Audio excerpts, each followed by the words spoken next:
If you're looking to elevate your documents by creating fancy visuals that represent their textual content, then this video is for you. In this tutorial, I'll be showing you how to use Napkin AI to generate visuals, images, or diagrams that represent the textual content of your documents for better and clear explanation. So first of all, you will have to navigate to napkin.ai. I will leave you guys the link in the description. You will be welcomed with their landing page. So from here, you will have to either log into your account, or if you don't have an account, you will have to create a new one just by clicking on the Get Napkin Free button here.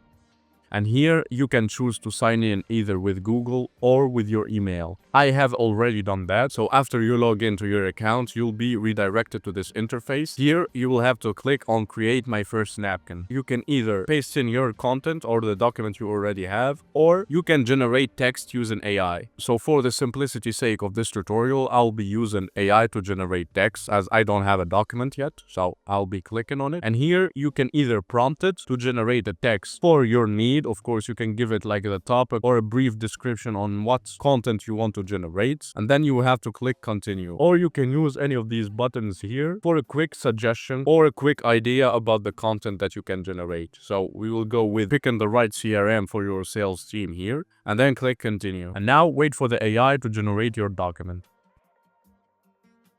And then after you're done generating your textual content or pasting your document here, we will move to the visuals generation part. Before we continue with this video, make sure to subscribe to the channel as that will help us a lot. Thank you. So you can here select any paragraph in your document. So let's say this one. Once you select it, a button will appear here called Generate Visual. Just click on it and then wait for Napkin to analyze it and generate the visual representation.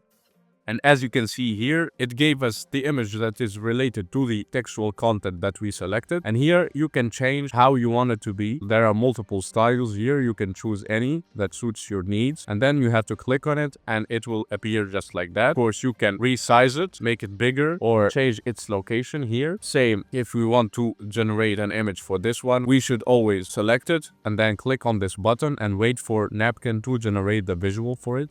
And then just like that, we will have to choose our style. Of course, all the images are relevant to the parts that we selected. So yeah, there are multiple styles here that we can choose from. So yeah, this has been it guys for today's quick tutorial. I hope you enjoyed and found it useful. If you did, please leave a like and subscribe to the channel. And I'll be seeing you in the next tutorial. Goodbye.